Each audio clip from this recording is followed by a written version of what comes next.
এই যে দাঁড়ান, একদম নড়বেন না। জি, আমি তো। কথা কম। জানেন এই জায়গায় গাড়ি থামানো নিষেধ। ইউনিফর্ম দেখলেই অজুহাত দাঁড় করাবেন। ভাবছেন কাজে দেবে। ম্যাডাম 2 মিনিটের জন্যই। ম্যাডাম না, অফিসার আরিশা। আর 2 মিনিট 5 মিনিট আইনের কাছে সময় হিসাব চলে না। এত রাগ করার কি আছে? আমি তো কাউকে। শব্দটা শেষ করবেন না। আপনি কাউকে ধাক্কা না দিলেও নিয়ম ভেঙেছেন, সেটাই যথেষ্ট। ঠিক আছে, ভুল হয়েছে। ভুল হলে শাস্তিও হবে। লাইসেন্স কাগজপত্র বের করেন এক্ষুনি। এই নিন। আপনার মতো মানুষও ভাবে নিয়ম শুধু বইয়ের পাতায়, রাস্তায় নামলেই সব ছাড়। আপনি সবসময় এমন কড়া থাকেন নাকি? প্রশ্ন করার অনুমতি আপনাকে কে দিয়েছে? চালান কাটছি। পরের বার যেন এই জায়গায় আপনাকে আর না দেখি। একদিন হয়তো আবার দেখা হবে। হুমকি দিলে পরিস্থিতি আরো খারাপ হবে।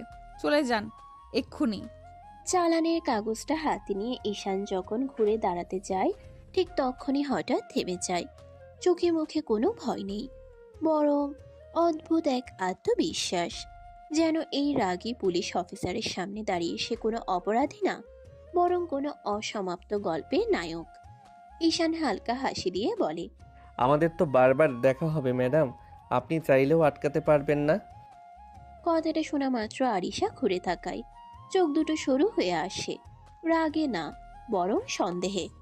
মানে কি বলতে চান? এমন করে রহস্য করছেন কেন? আরিশার কণ্ঠ এবার আগের চেয়েও ঠান্ডা। এই ঠান্ডার মধ্যেই সবচেয়ে বেশি ভয় লুকিয়ে থাকে, সেটা ঈশান ভালোই বুঝতে পারে। তবু সে পিছিয়ে যায় না। ঈশান এক পা সামনে এগিয়ে আসে, গলার স্বর নিচু করে। রহস্য না ম্যাডাম, শুধু এটুকু বলছি, আবার দেখা হবে। আপনি কি আমাকে হুমকি দিচ্ছেন, নাকি পুলিশের সাথে ফান করার সাহস দেখাচ্ছেন? না হুমকি না ফান, কিছু সম্পর্ক কাগজে শুরু হয় না, সামনে এসে দাঁড়ায়। এই কথায় আরিশার ভ্রু কুঁচকে যায়। এত বছর চাকরিতে সে কত রকম মানুষের মুখোমুখি হয়েছে, কিন্তু এই ছেলেটা আলাদা। চোখে ভয় নেই, আবার বেয়াদবিও না। যেন নিজের কথার ভার সে নিজেই বহন করতে জানে। সাবধান হয়ে কথা বলবেন। আপনি কার সাথে কথা বলছেন সেটা ভুলে যাবেন না। ভুলিনি বলেই তো এত নিশ্চিন্ত। আইনের মানুষরা সবচেয়ে বেশি সত্যকে ভয় পান না, তাই না? এক মুহূর্তের জন্য চারপাশের শব্দ যেন থেমে যায়। আরিশা শক্ত করে দাঁড়িয়ে থাকে। এই কথার উত্তর সে সঙ্গে সঙ্গে দিতে পারে না। চোখে এক ঝলক অস্বস্তি, যা খুব দ্রুত আবার কড়া ভাবের আড়ালে লুকিয়ে ফেলে। বেশি কথা বললে পরিস্থিতি আপনার জন্য ভালো হবে না। এখন চলে যান। যাচ্ছি, কিন্তু মনে রাখবেন এই শহরটা ছোট, আর কাকতালীয়গুলো খুবই জেদি। ঈশান ধীরে ধীরে হেঁটে চলে যায়, পেছনে আর একবারও তাকায় না। আরিশা কিছুক্ষণ সেখানেই দাঁড়িয়ে থাকে। অদ্ভুতভাবে বুকের ভিতর একটা অস্বস্তি দানা বাঁধে। নিজের মনেই বিরক্ত হয়ে বলে, এই ধরনের লোকদের গুরুত্ব দেওয়া ঠিক না। কিন্তু তবুও তার মনে একটা প্রশ্ন ঘুরপাক খায়। ছেলেটা এত নিশ্চিত হয়ে কথাটা বলল কেন? দূরে চলে যাওয়া ঈশানের ঠোঁটের কোণে তখনও সেই হালকা হাসি। সে জানে এটা কেবল প্রথম দেখা না। আরিশা জানে না তার সাজানো নিয়মের জীবনে কেউ একজন নীরবে ঢুকে পড়েছে। রাত নামতে নামতে ঈশান বাড়িতে পৌঁছায়। গেট পেরিয়েই পরিচিত বাড়ির আলো, পরিচিত উঠোন, সবকিছুই চেনা। কিন্তু আজ কেন জানি তার বুকের ভেতরটা অচেনা রকম ভারী। মাথার ভেতর বারবার ভেসে উঠছে একজোড়া করা চোখ, ঠান্ডা গলা আর রহস্যময় কিছু কথা। ভেতরে ঢুকতেই রান্নাঘর থেকে মায়ের ডাক ভেসে আসে, ঈশান এসেছিস? হাত মুখ ধুয়ে আয়, খেতে বস। মায়ের কণ্ঠে সেই চিরচেনা মমতা। অন্যদিন হলে ঈশান দৌড়ে যেত, কিন্তু আজ পা যেন এগোয় না। ঈশান ধীরে বলে, পরে খাইমা, এখন ভালো লাগছে না। ভালো লাগছে না মানে শরীর খারাপ নাকি? না মা, শরীর ঠিকই আছে, মাথাটা একটু ভার লাগছে। মা ছেলের মুখের দিকে ভালো করে তাকায়। ছেলের চোখে আজ সেই চঞ্চলতা নেই, কোথায় যেন ডুবে আছে। অফিসে কিছু হয়েছে নাকি? কারোর সাথে ঝামেলা? তেমন কিছু না মা, এমনি। এই এমনি কথাটার আড়ালে কত কিছু লুকানো, সেটা ঈশান নিজেও ঠিক বুঝতে পারছে না। মায়ের প্রশ্ন এড়াতে সে ব্যাগটা কাঁধে তোলে। আমি একটু উপরে যাচ্ছি মা, ঘুমালে ঠিক হয়ে যাবে। ঠিক আছে, তোর জন্য খাবার রেখে দিচ্ছি, খিদে লাগলে খেয়ে নিস। ঈশান কোনো উত্তর দেয় না। সিঁড়ি ভেঙে ধীরে ধীরে উপরে উঠে যায়। প্রতিটা ধাপে যেন তার মাথার ভেতরের ভাবনাগুলো ভারী হয়ে ওঠে। রুমে ঢুকে দরজাটা বন্ধ করতেই সে বিছানায় বসে পড়ে। চোখ বন্ধ করলেও শান্তি আসে না। আরিশার কণ্ঠ কানে বাজে। শব্দটা শেষ করবেন না, চলে যান। ঈশান নিজের ঠোঁটের অজান্তেই এক চিলতে হাসি টেনে নেয়। নিজের মনে মনে বলে, অদ্ভুত মেয়ে, এত কড়া, এত রাগী, অথচ কেন জানি মনে হচ্ছে এই গল্পটা এখানেই শেষ না। বিছানায় শুয়ে ছাদের দিকে তাকিয়ে থাকে সে। বাইরে কোথাও দূরে গাড়ির শব্দ, শহরের কোলাহল, সব মিলিয়ে রাতটা ধীরে ধীরে গভীর হয়। আর নিচে রান্নাঘরে মা থালায় ভাত ঢালতে ঢালতে একবার দীর্ঘশ্বাস ফেলে। মায়ের মন বলে, ছেলেটার চোখে আজ অন্যরকম কিছু আছে। এই রাতে দুজন মানুষ আলাদা জায়গায় দাঁড়িয়ে, আলাদা ভাবনায় ডুবে। একজন জানে না সে কার জীবনে ঢুকে পড়েছে, আর আরেকজন বুঝতে শুরু করেছে তার নিয়মে জীবনে কেউ একজন নীরবে নড়াচড়া শুরু করেছে। সকালের রোদটা আজ একটু বেশিই তীক্ষ্ণ। ব্যাগ কাঁধে নিয়ে ঈশান ভার্সিটির গেট বেরোয়। চারপাশে পরিচিত কোলাহল, হাসি, আড্ডা, দৌড়ঝাঁপ। শুধু তার ভেতরটা অদ্ভুতভাবে চুপচাপ। মাথার ভিতর এখনো গতকালের কিছু কথা ঘুরে বেড়াচ্ছে। কিছু চোখ, কিছু রাগী উচ্চারণ। ক্যাম্পাসের ভেতরে ঢুকতেই হঠাৎ পেছন থেকে ডাক। এই ঈশান, কই থাকিস রে? ফোন ধরিস না কেন? কাল থেকে ফোন দিচ্ছি, একবারও রিসিভ করলি না। হঠাৎ এত ব্যস্ত হলি নাকি? আরে না রে, এমনিতেই। এই এমনিতেই শব্দটা যেন ঈশানের আজকের সবচেয়ে বড় ঢাল। বন্ধুরা মুখের দিকে তাকিয়ে থাকে। এমনিতেই মানে কি? তোর মুখ দেখে তো ভালো লাগছে না। বেশি ভেবে লাভ নাই, রাতে মাথাটা একটু ধরেছিল, তাই ফোনটা সাইলেন্টে ছিল। বাহ, আমাদের খবর নেওয়ার দরকারই মনে হলো না।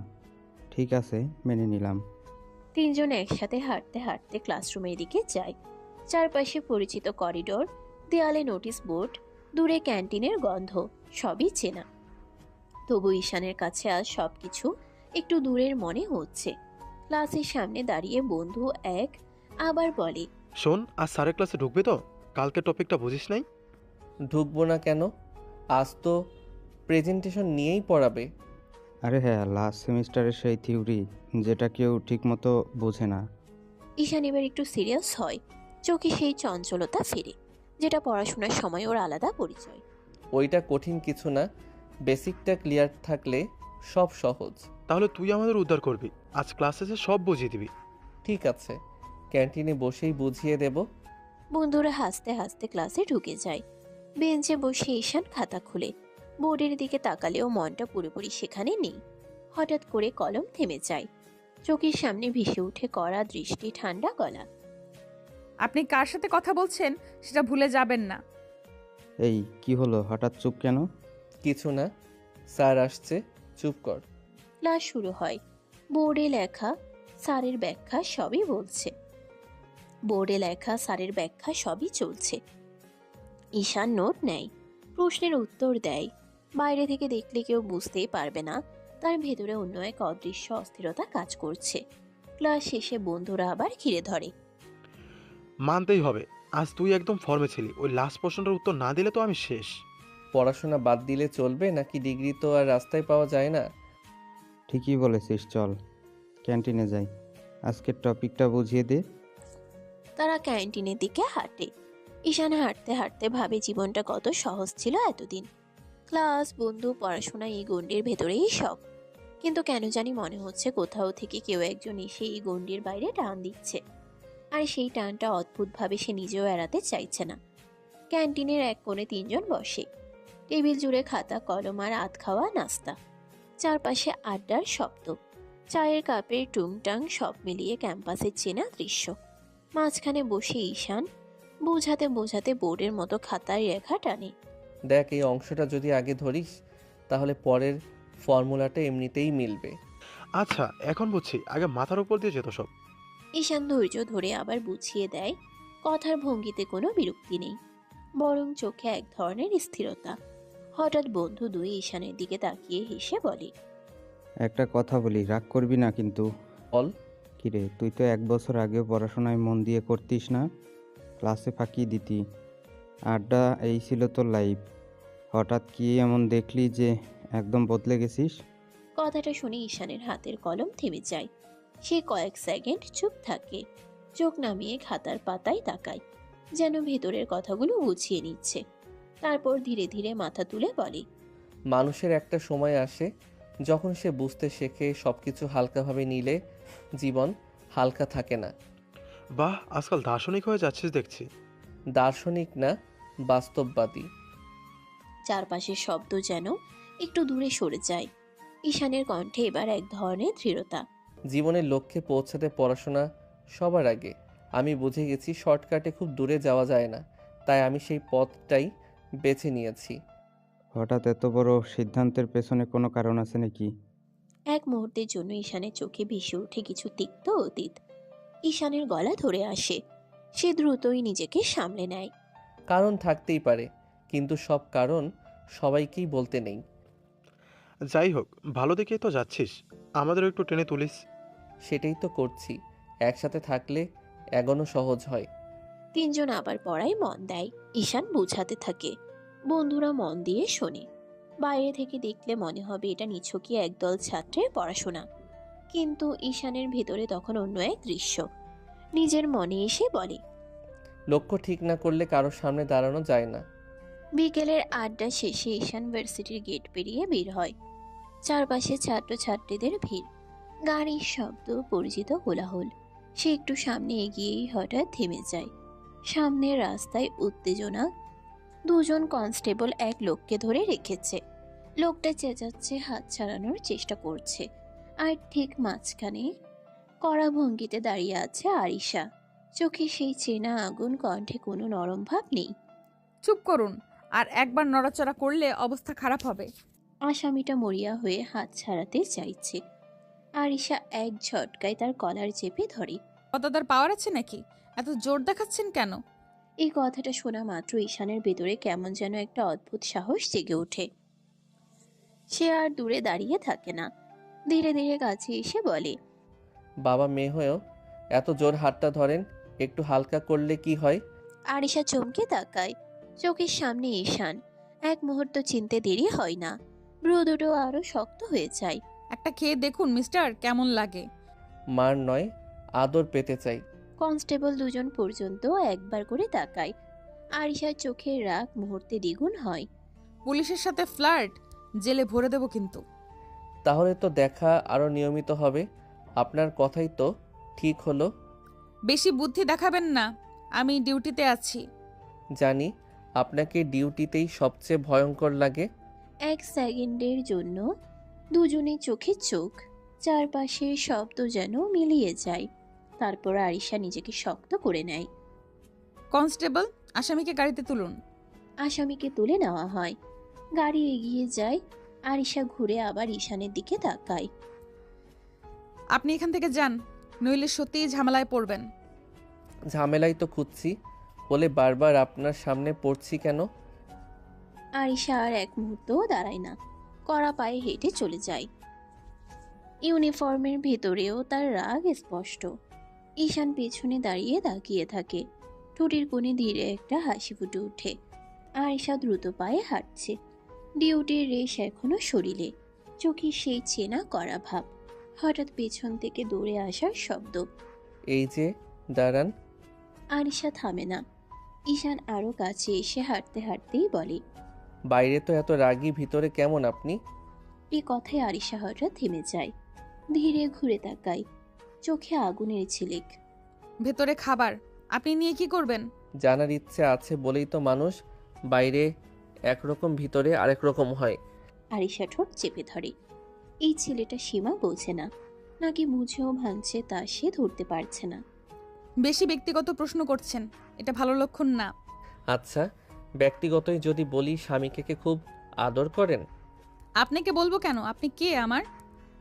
গলা উঁচু না, কিন্তু প্রতিটা শব্দ কাটার মতো ধার। আশপাশের দু একজন তাকিয়ে দেখে। ঈশান অবশ্য এক চুলও বিচলিত না।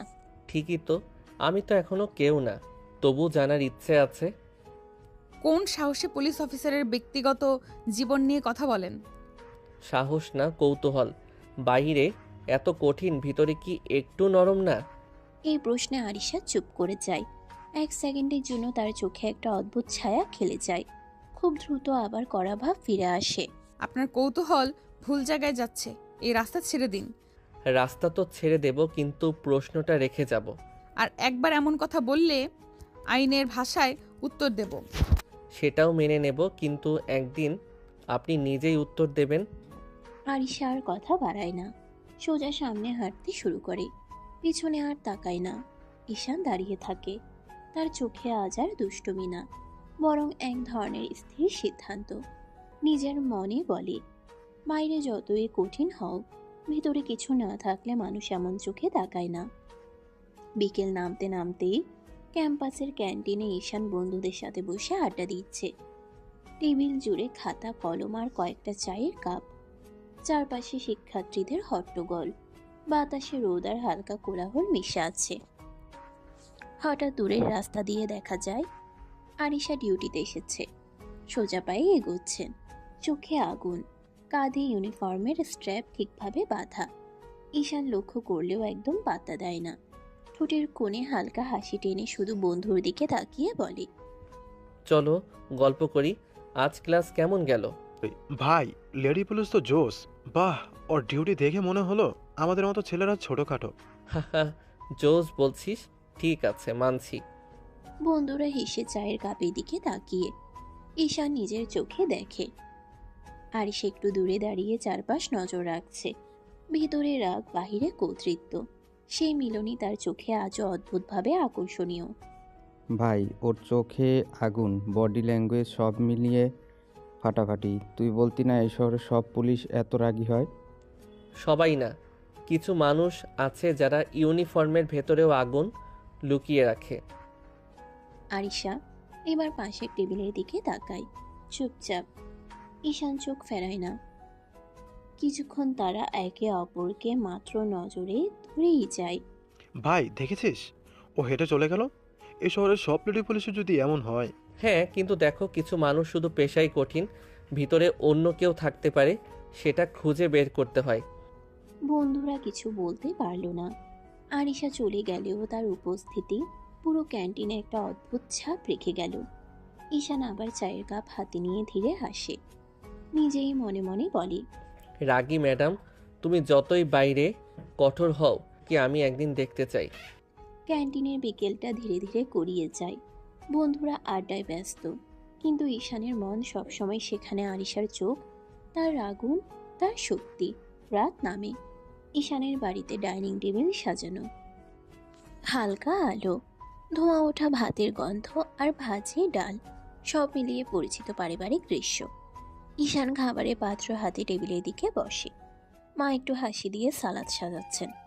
বাবা নীরব বসে, চোখে কাগজ, হালকা ধূমপানের ছাপ। খাবার শুরু হতেই বাবা হালকা কণ্ঠে প্রশ্ন তোলেন, পড়াশোনা কেমন চলছে? ভালো বাবা। বাবার চোখে সন্তুষ্টির ছাপ।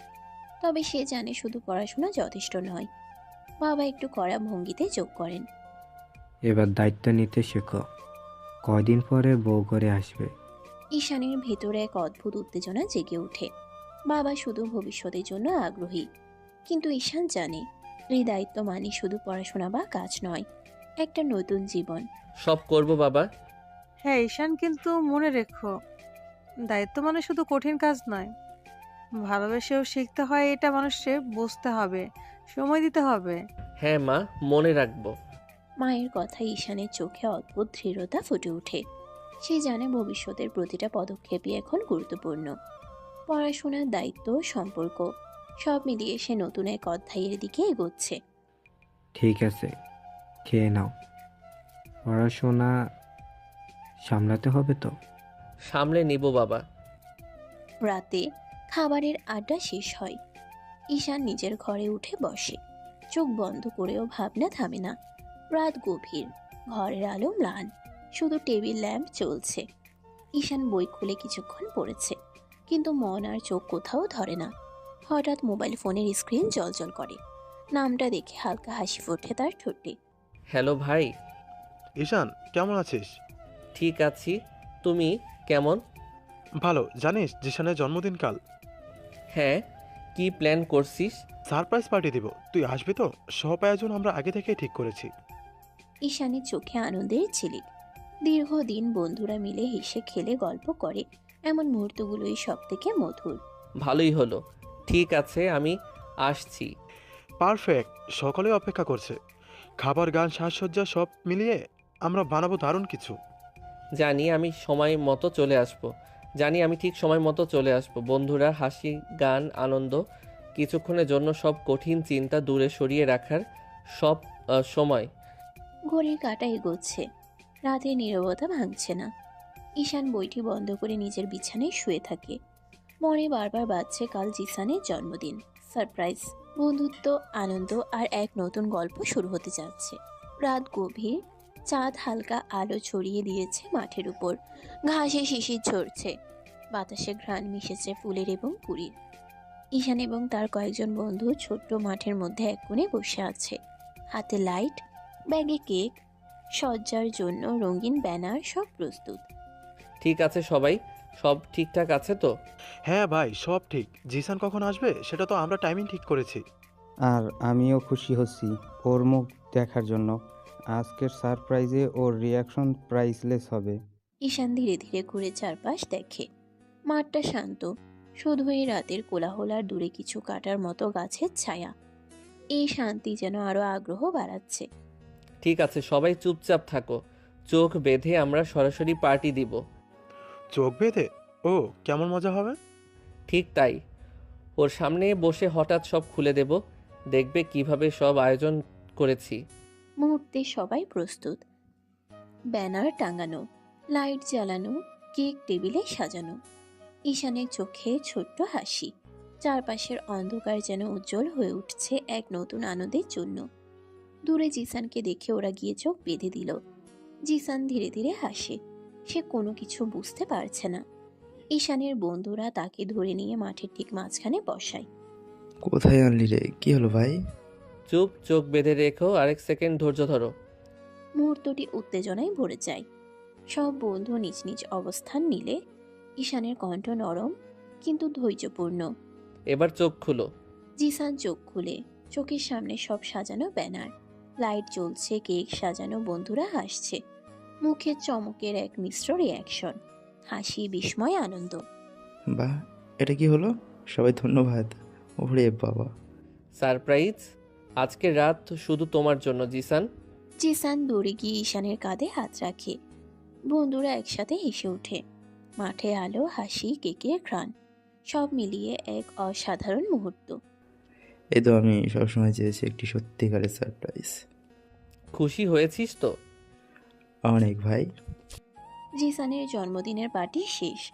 মাঠে এখন শুধু ছাপ্পা ছাপ্পা শিশিরের গন্ধ, হাওয়ায় মৃদু ঠান্ডা। ঈশান এবং তার বন্ধুরা একসাথে কেক কেটে, গান গেয়ে, আড্ডা দিয়ে আনন্দের শেষ মুহূর্ত উপভোগ করেছে। তারপর ধীরে ধীরে সবাই বিদায় নেয়। ঈশান ব্যাগ কাঁধে নিয়ে বাড়ির দিকে যাচ্ছিল। রাস্তা ফাঁকা, চারপাশে রাতের নীরবতা, হালকা বাতাস চোখে লাগে। হঠাৎ চোখ আটকে গেল দূরে। রাস্তার পাশে আরিশার স্কুটি স্টার্ট হচ্ছে না। ঈশান দ্রুত এগোতে শুরু করে। স্কুটি ঠিকমতো থেমে আছে। আরিশা কিছুটা ঝুঁকে চাবি ঘোরাচ্ছে। কি ম্যাডাম, কি সমস্যা? দেখতেই তো পাচ্ছেন কি সমস্যা, আবার জিজ্ঞেস করছেন কেন? ঈশানের ভেতরে এক ধরনের দুশ্চিন্তা জেগে ওঠে। রাত, নির্জন রাস্তা, একা মেয়ের সঙ্গে কিছুটা অস্বস্তি। একা একা একটা মেয়ে এত রাতে এই নির্জন জায়গায় ভয় করছে না? কিসের ভয়? যদি এখন কিছু হয়ে যায়? আরিশার চোখে অদ্ভুত এক ঝিলিক। প্রথমবার কেউ তার রাগের ভেতর এমন সতর্কতা দেখালো। সে চুপ করে স্টার্ট ঘুরিয়ে আবার চেষ্টা করে। স্কুটি নড়াচড়া করে না। আমি নিজেই সামলে নেব, আপনি কেন চিন্তা করছেন? কারণ আমি এমন সময়ে কাউকে সমস্যার মধ্যে দেখতে পারি না। ঈশানের কণ্ঠে শুধু উদ্বেগ, কোনো ডর নেই। আরিশা কিছুক্ষণ চুপ, তারপর হালকা করে কণ্ঠ নিচু করে বলে, ঠিক আছে, ধন্যবাদ, ভীত হইনি আমি। যদি একটু সাহায্য লাগে আমি আছি। রাতে নির্জন রাস্তা, বাতাসে শিশিরের ঠান্ডা ছোঁয়া, চারপাশে শুধু অন্ধকার, হালকা বাতাসের শব্দ। ঈশান স্কুটি পাশে রেখে আরিশার দিকে ধীরে এগিয়ে আসে। ঈশান হালকা হাসি দিয়ে কানের কাছে ফিসফিস করে বলে, দুজন এই নির্জন জায়গায় কেমন ফিল হচ্ছে ম্যাডাম? দূরে সরুন। ঈশান চোখের কৌতূহল আর চোখের কোণে ছোট্ট এক বাঁকা ঈশানের চোখে কৌতূহল আর চোখের কোণে ছোট্ট এক বাঁকা হাসি। সে হঠাৎ করে আরিশার হাত ধরে ধীরে কাছে টানে। ঈশান হালকা হাসি দিয়ে গলায় মুখ ডুবিয়ে বলে, আপনি তো সাহসী, তাহলে কাঁপছেন কেন? ঈশান সীমার বাইরে যাওয়ার চেষ্টা করলে চুপ করে ফিল করুন ম্যাম। সীমা বজায় রাখুন। ঈশান আর শুনল না। আরিশার ঠোঁটে ঠোঁট ডুবিয়ে কিস করতে লাগলো। বেশ কিছুক্ষণ পরে ঈশান ছেড়ে দিল আরিশাকে। আরিশা রেগে কিছু বলতে গিয়েও বলল না। আরিশা স্কুটি নিয়ে ধীরে ধীরে চলে যায়। ঈশান কিছুক্ষণ দাঁড়িয়ে থাকে। রাতের নীরবতার মধ্যে শুধু হৃদয়ের দ্রুততা অনুভব করে। আরিশা বাড়ি ফিরে আসে। রাত এখন পুরোপুরি নীরব। ঘরে হালকা আলো। আয়নার পাশে সে দাঁড়িয়ে। ভিতরে মনটা অচেনা উত্তেজনায় ভরা। রাগ আর দ্বন্দ্বের মিশ্রণ। আজ রাতে সেই নির্জন রাস্তায় ঈশানের সাহসী আচরণ আর আরিশার ভিতরের কৌতূহল সবই এখন একেবারে ভেসে ওঠে। আরিশা আয়নার সামনে দাঁড়িয়ে নিজেকে দেখছে। আর সেই মুহূর্তে চোখ বন্ধ করে মনে মনে সেই চুম্বনের স্পর্শটি পুনরায় অনুভব করে। আরিশা নিজের মনে হালকা শ্বাস ফেলতে ফেলতে বলে, পিচ্চি ছেলের এত সাহস আমাকে কিস করে। ঈশানের ঠোঁটের ছোঁয়া, হালকা মিষ্টি চুম্বন মুহূর্তটা তার ভেতর উষ্ণতা ছড়িয়ে দেয়। রাগী চোখ, শক্ত মন সব মিলিয়ে ভেতরের অদ্ভুত নরমতা জাগে। ওকে দেখে নেব। যে সাহস দেখালো, আজ রাতে যা হলো তা শুধু একটা মুহূর্ত নয়, ভেতরে একটা নতুন অনুভূতি শুরু হয়েছে। পরের দিন সকালে আরিশার ঘরে আলো ঢুকছে, কিন্তু মনটা মোটেই শান্ত নয়। খাবারের টেবিল সাজানো, তবে আরিশার চোখে চিন্তার ছাপ।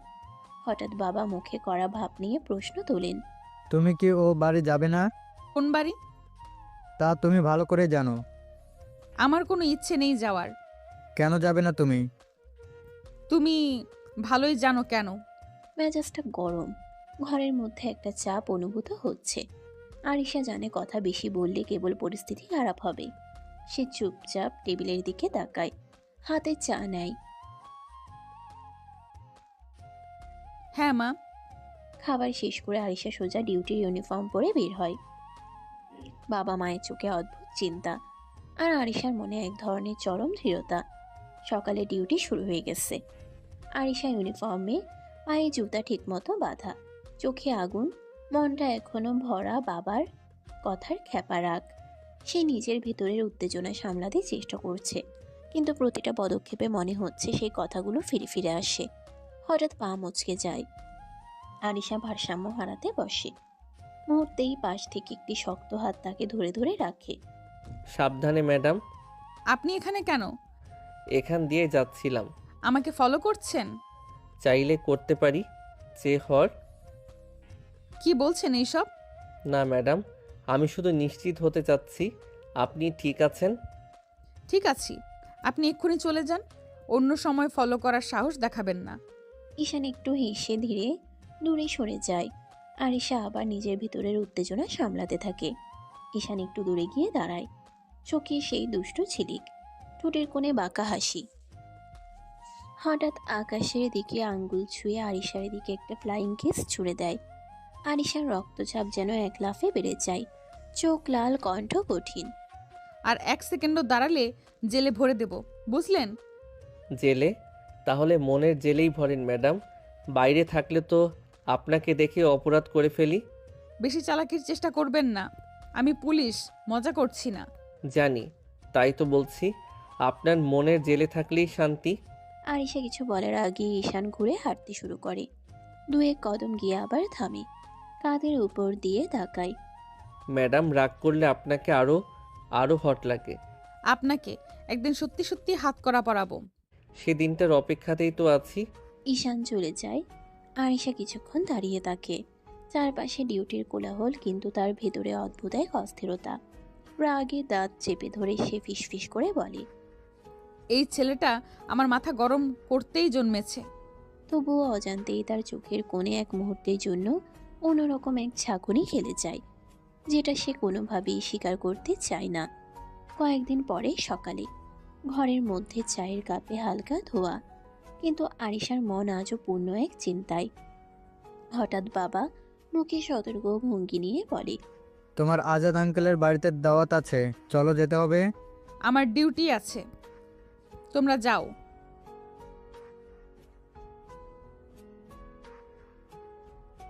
পড়ে যাব, তোমরা যাও, আমি ডিউটিতে থাকবো।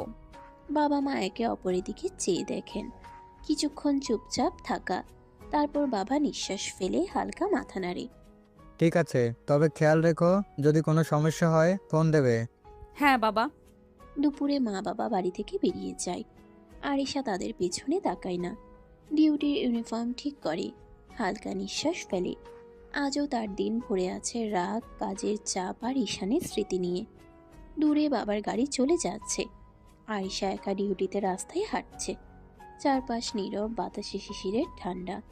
ডিউটি শেষ করে ক্লান্ত শরীর নিয়ে আরিশা বাসায় ফিরল।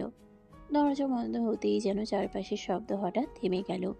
ইউনিফর্ম খুলে চেয়ারে ছুঁড়ে রেখে সে একবার লম্বা নিঃশ্বাস নিল। মাথার ভেতর আজও হাজারটা চিন্তা ঘুরপাক খাচ্ছে। হঠাৎ ফোন বেজে উঠল। হ্যালো,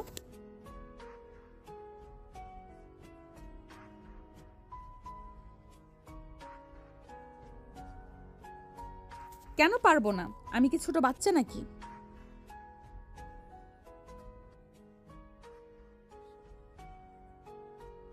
ঠিক আছে মা, তোমরা চিন্তা করো না, বাবাকে বলো ওষুধ ঠিক মতো খেতে। হ্যাঁ, রাখছি। ফোন কেটে যেতেই ঘরটা আরো নীরব লাগলো। আরিশা একটু সময় দাঁড়িয়ে থাকলো, তারপর ধীরে ধীরে বাথরুমে ঢুকে পড়ল। ঠান্ডা পানির ছোঁয়ায় দিনের ক্লান্তি কিছুটা হলেও হালকা হলো। আয়নার সামনে দাঁড়িয়ে নিজের চোখের দিকে তাকিয়ে সে ফিসফিস করে বলল, সারাদিন অন্যদের সামলাই, নিজেকে সামলানো সবচেয়ে কঠিন। ফ্রেশ হয়ে বেরিয়ে চুলটা হালকা করে বেঁধে নিল। রান্নাঘরে ঢুকে চুলায় হাঁড়ি বসালো। খাবারের গন্ধে পেটটা হালকা কেঁপে উঠল। টেবিলে বসে চুপচাপ খেতে শুরু করলো সে। খেতে খেতেই হঠাৎ অজান্তে ঈশানের কথা মনে পড়ে গেল, তার সেই দুষ্ট হাসি, উস্কানি মাখা কথা। আরিশা কাটা থামিয়ে বিরক্ত স্বরে বলে উঠল, ধ্যাৎ, এই ছেলেটা মাথা থেকে যায় না কেন? নিজের উপরে রাগ করে আবার খাওয়া শুরু করলো। খাওয়া শেষ করে প্লেট সিঙ্কে রেখে লাইটটা নিভিয়ে দিল।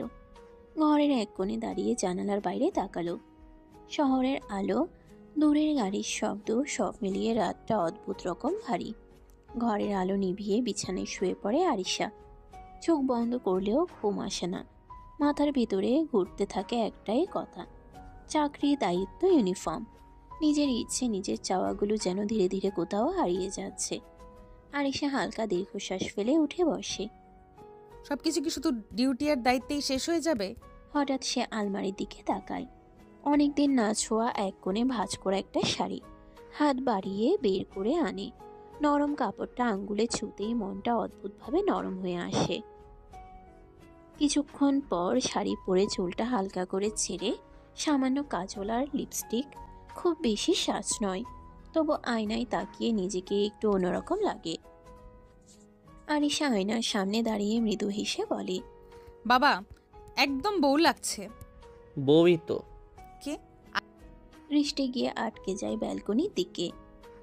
আধো অন্ধকারে রেলিংয়ে হেলান দিয়ে দাঁড়িয়ে ঈশান, মুখে সেই চিরচেনা দুষ্ট হাসি। আপনি এখানে কেন? ইচ্ছে হলো। আপনার মাথা ঠিক আছে? এভাবে কারো বাসায় ঢোকা? দরজা দিয়ে না, মন দিয়ে ঢুকলে দোষ হয় না ম্যাডাম। বেশি কথা বলবেন না, এক্ষুনি বের হন, না হলে জেলে ভরবেন। আজ কিন্তু ইউনিফর্ম নেই, আজ আপনি শুধু আরিশা। আরিশা কিছুক্ষণ চুপ করে থাকে। নিজের সাজানো প্রতিবিম্ব, সামনে দাঁড়ানো এই বেপরোয়া ছেলেটা, সব মিলিয়ে মুহূর্তটা অস্বস্তিকর, তবু অদ্ভুতভাবে থামিয়ে দেয় সময়। এই বাড়ি ছেড়ে যান ঈশান। আপনি যখন হাসেন, এই রাগী পুলিশ আপুটা থাকে না, তখন আপনি শুধু ভীষণ সুন্দর। চলে যান, আমি বাড়িতে একা, কেউ দেখলে খারাপ হবে। ঈশান এক মুহূর্ত থামে, তারপর ধীরে ধীরে ব্যালকনির ভেতর পা রাখে। দরজাটা আলতো করে বন্ধ করে দেয় তালা না দিয়ে, শুধু হাওয়ার শব্দ থামানোর জন্য। জানি কেউ নেই বলেই তো এসেছি। এভাবে কথা বলবেন না, এটা ঠিক না। ঠিক ভুল আপনি ভালো জানেন, আমি শুধু বলছি আজ আপনাকে আলাদা লাগছে।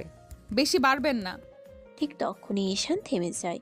কোনো জোর নয়, কোনো হঠাৎ ছোঁয়া নয়, শুধু চোখে চোখ রেখে নরম গলায় বলে, খুব সুন্দর লাগছে, এভাবে তো কখনো দেখা হয়নি। এসব কথা বলার অধিকার আপনার নেই। আমার না থাকলে আর কারো নেই। ঠিক আছে, আপনি না চাইলে কিছুই হবে না, কিন্তু একটা কথা বলবই, আমি পিছু ছাড়ব না। আপনাকে নয়, আপনার রাগের আড়ালে লুকানো এই আরিশাটাকে জানার চেষ্টা করব। আরিশা কিছু বলতে পারে না। রাগ, অস্বস্তি আর অজানা অনুভূতি একসাথে গলা বেঁধে ধরে। ঈশান দরজার দিকে ঘুরে দাঁড়ায়। সে বেরিয়ে যায়। দরজা বন্ধ হয়। ঘরে নীরবতা ফিরে আসে। আরিশা দেয়ালে হেলান দিয়ে দাঁড়ায়। হৃদস্পন্দন এখনো স্বাভাবিক হয়নি। নিজেকে শক্ত করে বলে, এই মানুষটা আমার নিয়ম ভাঙতে চায়। কিন্তু আয়নায় নিজের চোখে সে আরেকটা সত্যও দেখে। এই গল্প থেকে সরে যাওয়া আগের মতো সহজ হবে না। পরের দিন বিকেলের দিকে দরজার শব্দে আরিশা ঘর থেকে বেরিয়ে আসে। মা বাবা ফিরেছে। তাদের মুখে ক্লান্তির ছাপ, তবু চোখে মেয়েকে দেখার শান্তি। ভয়? আমি পুলিশ, ভয় কেন পাবো? তবুও বলছি, ওই শহরটা এখন আর আগের মতো নেই। একাই ছিলি, মনটা খসখস করছিল। দরজা লাগানো ছিল, আশেপাশে কেউ ছিল না। ডিউটির পর ঘুমিয়েছি, সব ঠিক ছিল। হ্যাঁ মা, রান্না করা ছিল, গরম করে খেয়েছি। এই তো আমার মেয়ে নিজের খেয়াল নিজেই রাখতে পারে। আরিশা চুপ করে থাকে। কথাগুলো ঠিকই, তবু ভেতরে কোথাও একটা ঢেউ নড়ে ওঠে গত রাতের অপ্রত্যাশিত মুহূর্ত, নিজের অস্বস্তি আর সেই অদ্ভুত স্পন্দন। একটু পরে বের হব, আগে চা বানাই। রান্নাঘরে ঢুকতে ঢুকতে আরিশা এক মুহূর্ত থামে। জানালার কাছে নিজের প্রতিচ্ছবি দেখে। শক্ত মুখ, নিয়ন্ত্রিত চোখ, সব আগের মতোই। তবু ভেতরে সে জানে সব আগের মতো নেই। বাইরে দায়িত্বের পোশাক, ভেতরে জমে থাকা প্রশ্ন। আরিশার দিন আবার শুরু হয়, কিন্তু গত রাতের ছায়া আজও তার পিছু ছাড়ে না। থানার ভেতর সকালটা ব্যস্ত। ফোনের রিং, কাগজের শব্দ, ডিউটি অফিসারের হাঁক ডাক, সব মিলিয়ে চেনা কোলাহল। আরিশা নিজের চেয়ারে বসে ফাইল উল্টাচ্ছে, তবু চোখের সামনে শব্দগুলো ভেসে উঠছে। মনটা কোথাও আটকে আছে। কলমটা হঠাৎ থেমে যায়। আরিশা চেয়ারের পেছনে হেলান দেয়, চোখ দুটো কিছুক্ষণ বন্ধ করে। ঈশান, কাল এত কাছে আসলে কেন? তার ভ্রু কুঁচকে যায়। ঈশানের মুখটা চোখের সামনে ভেসে ওঠে, নির্ভীক দৃষ্টি, অদ্ভুত আত্মবিশ্বাস। আগে তো এমন করতো না, হাসি ঠাট্টা করতো ঠিকই, কিন্তু সীমা জানতো। তাহলে কাল হঠাৎ কেন কেন ওইভাবে কথা বলল? কেন এতটা নিশ্চিত ছিল? আরিশা নিজের উপরই বিরক্ত হয়। একজন পুলিশ অফিসার হয়ে এসব ভাবা তার পছন্দ নয়। সে নিজেকে শক্ত করার চেষ্টা করে। না, আমি ভুল ভাবছি। হয়তো ওর স্বভাবটাই এমন, বেপরোয়া, বাড়াবাড়ি করা। যদি শুধু দুষ্টুমি হতো, তাহলে চোখে ওই জিদটা কেন ছিল? একজন কনস্টেবল ফাইল দিতে এলে আরিশা দ্রুত স্বাভাবিক হয়ে যায়। ফাইলটা রেখে যান। কনস্টেবল চলে গেলে আবার নীরবতা। আরিশা জানালার বাইরে তাকায়। রাস্তায় মানুষ চলছে, গাড়ির শব্দ ভেসে আসছে। আমি আমার কাজে মন দেব, কারো হঠাৎ আসা যাওয়ায় আমি বদলাবো না। তবু বুকের ভেতর অজান্তেই একটা অস্বস্তি জমে থাকে, কারণ সে জানে এই প্রশ্নগুলোর উত্তর সে এখনো নিজেকেও দিতে পারেনি। থানার ঘড়িতে সময় এগোয়, কিন্তু আরিশার ভেতরের দ্বিধা ঠিক সেখানেই দাঁড়িয়ে থাকে। থানায় কাজ শেষ করে আরিশা ডিউটির জন্য একটু দূরের এলাকায় রওনা দেয়। সাথে আছে আরেকজন অফিসার। সরকারি গাড়িতে বসে তারা রুট আর কাজের কথা বলতে বলতে এগোয়। আজ এলাকাটা বেশ শান্ত মনে হচ্ছে। শান্ত থাকলেই ভালো, ঝামেলা কম করলে কাজটা গুছিয়ে করা যায়। গাড়ি থেকে নেমে তারা হাঁটতে শুরু করে। ডিউটির মাঝেই দু একটা হালকা কথা, অফিসের গল্প। আরিশার মুখে আজ অচেনা একটা স্বাভাবিক হাসি। সে হাসিটা সে খুব কমই দেখায়। আজ আপনাকে বেশ ফ্রেশ লাগছে। ডিউটি ভালো, গেলে মনটাও ভালো থাকে। এই দৃশ্যটা দূর থেকে দেখছে আরেকজন। রাস্তার ওপাশে দাঁড়িয়ে ঈশান, চোখ দুটো স্থির, মুখ শক্ত। আরিশার হাসিটা তার চোখে যেন কাটার মতো বিধে। ওর মুখে এই হাসি আমার সামনে তো কখনো হাসে না। এই অফিসারের সাথে এত হাসি কেন? আমাকে দেখলে তো আগুন হয়ে যায়। আরিশা কথা বলতে বলতে একবার ঘুরে তাকায়। চোখের কোণে ঈশানের উপস্থিতি টের পায়। মুহূর্তের জন্য হাসিটা থেমে যায়, কিন্তু সে কিছুই প্রকাশ করে না। আবার স্বাভাবিক হয়ে কাজে মন দেয়। ঈশান সেটা লক্ষ্য করে আরও চুপসে যায়। ঠিক আছে, হাসি আজ অন্যদের জন্য, কিন্তু এই হাসির মানে আমি বুঝে নেব। আরিশা আর সেই অফিসার ডিউটির কাজে ব্যস্ত। হঠাৎ অফিসারের ফোন বেজে ওঠে। আপনি একটু দাঁড়ান, কলটা রিসিভ করে আসছি। আরিশা মাথা নাড়ে। অফিসার কয়েক কদম দূরে সরে যায়। ঠিক সেই মুহূর্তে একটা হাত হঠাৎ আরিশার কবজি ধরে টানে। আরিশা চমকে গিয়ে এসে ঘুরে দাঁড়ায়। কি করছো? আড়ালের ছায়ায় ঈশান, চোখে চাপা রাগ, কণ্ঠ নিচু কিন্তু টান টান। ঈশান রেগে বলল, ওই অফিসারের সাথে এত হাসি কেন? ছাড়ো, আমি কার সাথে হাসবো, কার সাথে কথা বলবো ওটা আমার ব্যাপার, তোমার কি? আমার সামনে তো কখনো হাসেন না। কারণ আমি তোমার ইচ্ছে মতো চলি না। ঈশান আরেকটু কাছে আসে। এতটাই কাছে যে তার নিঃশ্বাস আরিশার কানে লাগে। সে কিস করে না, শুধু গলার খুব কাছে মুখ এনে ফিসফিস করে। আমার সামনে হাসুন, আমি দেখব, শুধু দেখব। আরিশার বুক ধক করে ওঠে। রাগে নয়, এ অপ্রত্যাশিত ঘনিষ্ঠতায়। সে নিজেকে সামলে এক পা পিছিয়ে যায়। সীমা ছাড়াবে না ঈশান, আমি ডিউটিতে আছি। ঠিক আছে, কিন্তু একটা কথা মনে রাখবেন, আপনার হাসি আমাকে অদ্ভুতভাবে জ্বালায়। এই বলে ঈশান সরে যায়। ঠিক তখনই অফিসার ফিরে আসে। চলুন কাজ শেষ করা যাক। আরিশা মাথা নাড়ে, মুখ শক্ত কিন্তু ভেতরে অস্থির ঢেউ।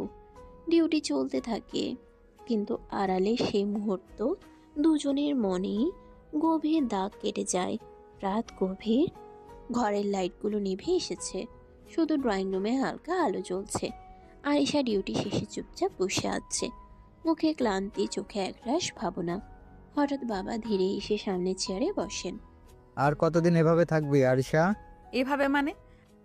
কাজ, ডিউটি, একা থাকা, মানুষ তো কথা বলে না মা, সমাজে কানাঘুষা থামে না। আমি মানুষের কথা ভাবি না বাবা। তুই না ভাবলেও মানুষ ভাববে। আমরা তো এই সমাজে বাস করি, চাইলেও বাইরে থাকতে পারি না। আরিশা উঠে দাঁড়ায়, জানালার পাশে গিয়ে দাঁড়িয়ে বাইরে তাকায়। অন্ধকারে দূরের আলো ঝিলমিল করছে। সমাজের জন্য কি আমি নিজের জীবন থামিয়ে রাখবো? আমি কি শুধু মানুষ কি বলবে এই ভয়ে বাঁচবো? আমি তো শত্রু নই, আমি শুধু চাই তুই একটু শান্তি পা। শান্তি যদি নিজের মনের বিরুদ্ধে গিয়ে পাই, তাহলে সে শান্তি আমার চাই না বাবা। তোর মা বাবা হিসেবে দায়িত্ব আছে আমাদের। জানি, কিন্তু আমারও তো একটা মন আছে। আমি মনের বিরুদ্ধে কাজ করতে পারবো না। ঠিক আছে, ভাবিস শুধু একা একা সব বোঝা বইবি না। বাবা চলে যান। আরিশা একা দাঁড়িয়ে থাকে, বুকের ভেতর চাপা কষ্ট, তবু মাথা উঁচু। সমাজ, পরিবার আর নিজের ইচ্ছের মাঝখানে দাঁড়িয়ে আরিশা বুঝতে পারে এই লড়াইটা শুধু বাইরের নয়, সবচেয়ে কঠিন লড়াইটা তার নিজের ভেতরেই। গভীর রাত, ঘর নিস্তব্ধ, জানালার বাইরে হালকা বাতাসে পর্দা নড়ছে। আরিশা ঘুমোতে চেষ্টা করছে, কিন্তু মনটা অস্থির। ঠিক তখনই ব্যালকনির দিকে ক্ষীণ শব্দ। আরিশা চোখ খুলে উঠে বসে। কে? আরিশা চমকে উঠে বলে। ঈশান কোনো শব্দ করে না, আস্তে আস্তে আরো কাছে এগিয়ে আসে। ঈশান, প্রতিদিন এমন করো কেন? জানেন না কেন? আপনি কি বুঝতে পারেন না আমি কি চাই? এইসব ভণ্ডামি বাদ দাও। এভাবে আমার ঘরে আসা এটা ঠিক না।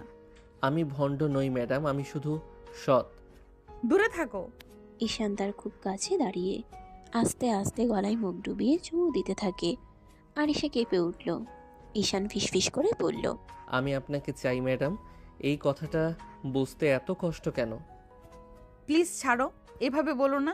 ঠিক আছে, আপনি না চাইলে আমি এক কদমও বাড়াবো না, কিন্তু একটা কথা বলে চাই, আপনি যতটা শক্ত দেখান তার চেয়েও বেশি আপনি ভেতরে ভেঙে পড়েছেন। ঈশান ধীরে ব্যালকনির দিকে ফিরে যায়। আরিশা এখনো কাঁপছে। ঈশান তার ঠোঁটের দিকে তাকিয়ে গিয়ে এসে ঠোঁটে ঠোঁট ডুবিয়ে কিস করতে লাগলো। আরিশা জামা খামচে ধরল। ঈশান ঠোঁট ছেড়ে বলল, ভয় পাবেন না, আমি চাপ দিতে আসিনি, আমি অপেক্ষা করতে পারি। ব্যালকনি দরজা দিয়ে এসে মিলিয়ে যায় অন্ধকারে। আরিশা চোখ খুলে বিছানার ধারে বসে পড়ে। বুকের ভেতর অদ্ভুত কাঁপুনি। সে নিজেকে জড়িয়ে ধরে ফিসফিস করে। কেন তুমি আমাকে এতটা নাড়িয়ে দিচ্ছ ঈশান? পরের দিন সকাল। রাতের অস্থিরতা এখনো আরিশার চোখে মুখে লেগে আছে। নাস্তার টেবিলে বসেও সে অন্যমনস্ক। বাবা খবরের কাগজ পড়ছে, মা রান্নাঘরে। হঠাৎ আরিশা গভীর শ্বাস নিয়ে বাবার দিকে তাকায়। বাবা, তাকে আসতে বলো। কাকে? তাকেই।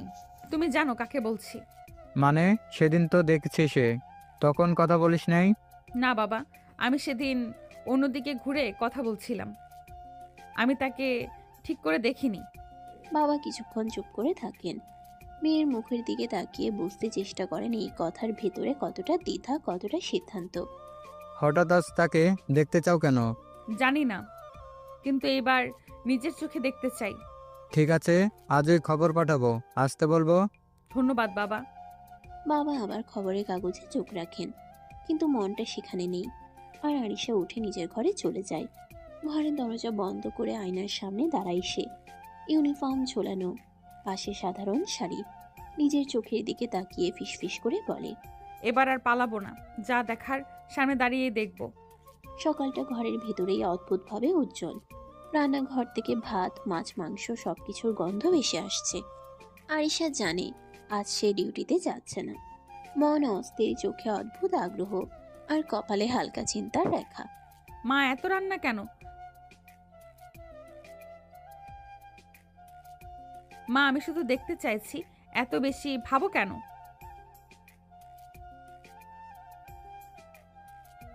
আরিশা কিছুক্ষণ চুপ করে থাকে। রান্নার গন্ধ, মায়ের কথা, সব মিলিয়ে মন যেন উষ্ণ হয়ে যায়। মা কি ঠিক বলছে? আমি কি সত্যিই আজ কিছুটা ভেঙে পড়বো? মা রান্না শেষ করে টেবিলে সাজাচ্ছেন। আরিশা পাশে দাঁড়িয়ে তাকায়, সবকিছু নিখুঁত। হঠাৎ মনে হয় এই স্নেহের মাঝে যে নিরাপত্তা আছে। রান্নাঘরের টেবিলে পাশে মা আরিশার দিকে ঘুরে তাকিয়ে বলেন, মা, এইসব পড়তে পারবো না।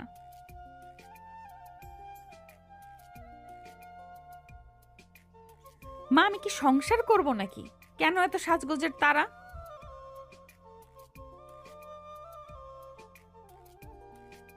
আরিশা ঘরে ফিরে যায়। আলমারি থেকে শাড়ি বের করে হাতে ধরে খুলতে শুরু করে। ভেতরে অস্বস্তি, বড্ড অচেনা উত্তেজনা, সব মিলিয়ে বুকটা টান টান। শাড়ি পরবো তো, কিন্তু মানসিকভাবে প্রস্তুত নই। আরিশা আলমারি থেকে শাড়ি বের করে পড়েছে। আয়নায় নিজের প্রতিচ্ছবি দেখে চোখে অল্প হাসি। এসব বলো না মা।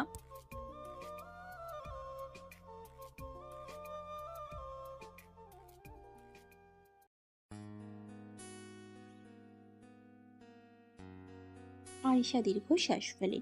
মুখে বিরক্তি রাখে না। কথা না বাড়িয়ে সাবধানে নিজের মতো করে হালকা সাজ করে। চোখের কোণে একটু কাজল, ঠোঁটে হালকা লিপস্টিক, চুলও সামান্য বাঁধে। আয়নার দিকে তাকিয়ে আরিশা অনুভব করে শাড়ি, সাজ, মা বাবার ছোট খুশি, সব মিলিয়ে অজান্তেই তার মন কিছুটা নরম হয়ে গেছে। সন্ধ্যার আলো নরম, বাতাসে হালকা ঠান্ডা। আরিশা ব্যালকনিতে দাঁড়িয়ে আকাশের দিকে তাকিয়ে থাকে।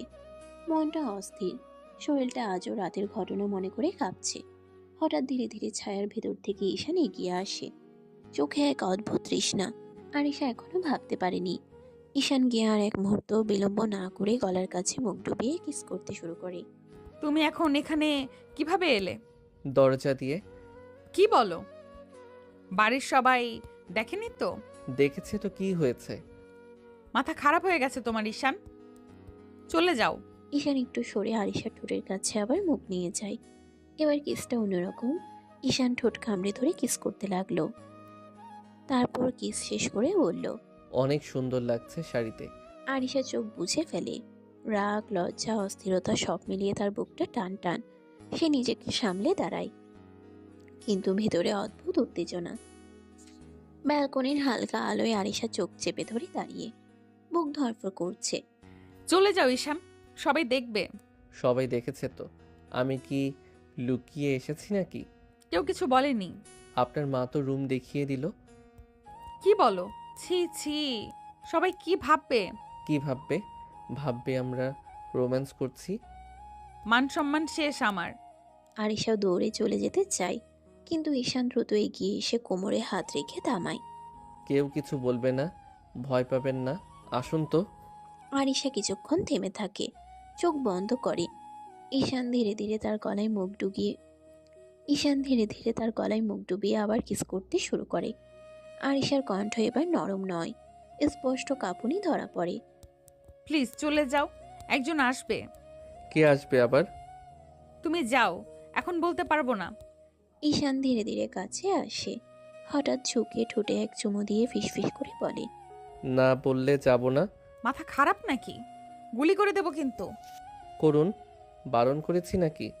তুমি সিরিয়াস না ঈশান? এটা আমার বাড়ি, সম্মান আছে, মান সম্মান আছে। ঈশান হালকা করে আরিশার কাঁধে হাত রাখে, গলায় মুখ ডুবিয়ে ধীরে ধীরে বলে, মান সম্মান আমি নষ্ট করতে আসিনি ম্যাডাম। আমি তো শুধু বলছি আপনি আমাকে চান, এটা অস্বীকার করবেন না। এসব ভণ্ডামি বাদ দাও, প্লিজ যাও এখন। ঈশান আরিশার হাতটা ছাড়ল না। চোখে এবার আর দুষ্টামি নেই, আছে কঠিন স্থিরতা। নিজে আসতে বলে আবার চলে যেতে বলছেন। আজ তো যাব না, এখানেই থাকবো। আমি কখন আসতে বললাম? আপনি যার জন্য অপেক্ষা করছেন আমি সেই। কি বলছো এসব? আপনার না দেখা স্বামী, যাকে বিয়ের দিন না দেখেই অপমান করে তাড়িয়ে দিয়েছিলেন। আরিশা যেন বজ্রাঘাতে স্তব্ধ, চোখ বড় বড় হয়ে যায়।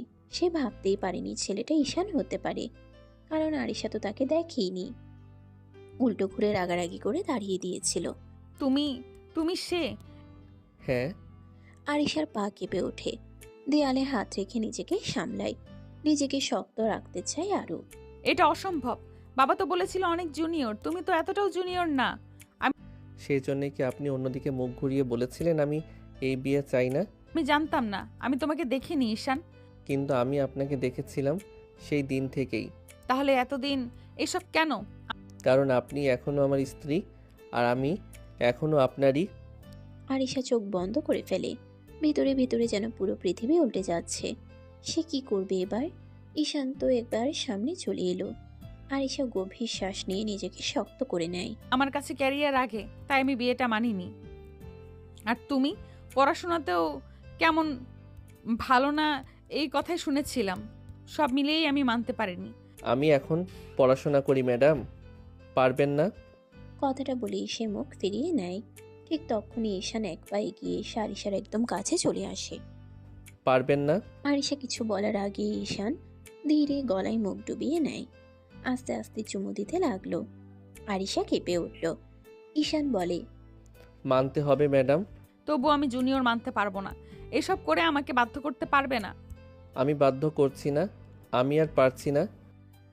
তুমি বোঝো না আমার জীবনটা কতটা কঠিন।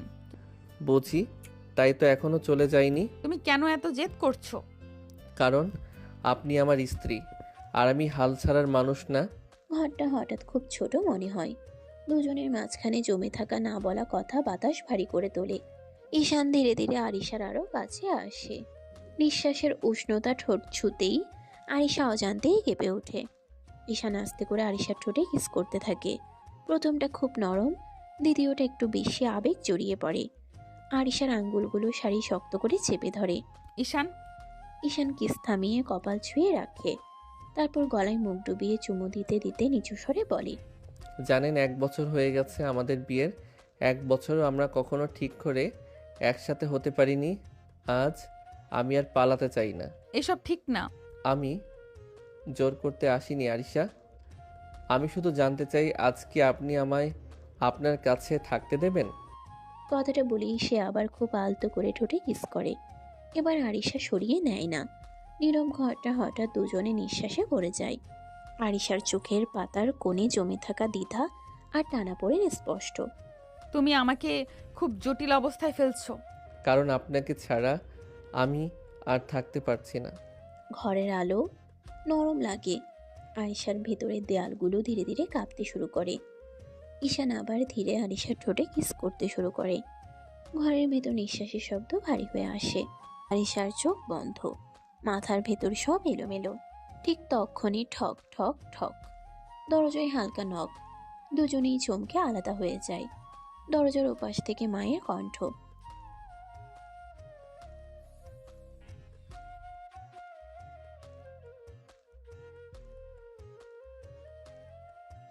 আরিশার বুক ধক করে ওঠে। সে দ্রুত শাড়ির আঁচল ঠিক করে কণ্ঠ স্বাভাবিক করার চেষ্টা করে। আচ্ছা মা, আসছি। চলো, ভদ্র থাকার চেষ্টা করো। তুমি তো অসভ্য। চিন্তা করবেন না ম্যাডাম, আপনার মা বাবার সামনে আমি খুব ভদ্র জামাই। আরিশা দরজার দিকে পা বাড়াতে গিয়েও থেমে যায়। একবার পিছনে তাকায়। এইসব পরে কথা হবে, এখন চলো। পরে মানে আজই? আরিশা কিছু না বলে দরজা খুলে বেরিয়ে যায়। ডাইনিংয়ে ঢুকতে মায়ের চোখ চকচক করে ওঠে। ধন্যবাদ মা।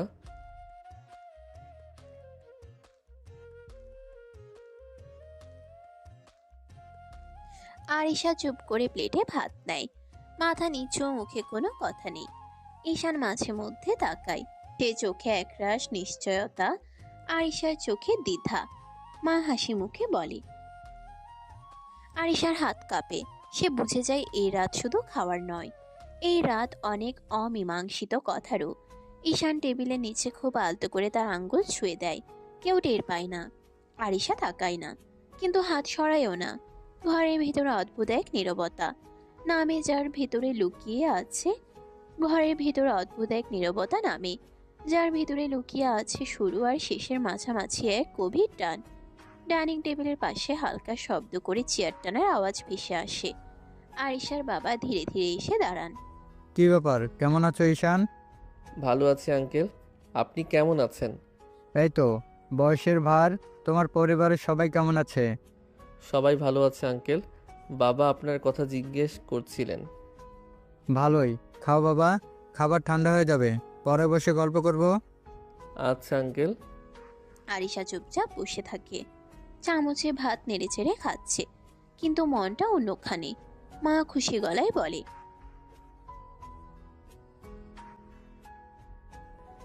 ধন্যবাদ। চোকাচুকি হয় 1 সেকেন্ডের জন্য। আরিশা তাড়াতাড়ি দৃষ্টি সরিয়ে নেয়। বাবা খাবারের ফাঁকে আবার বলেন।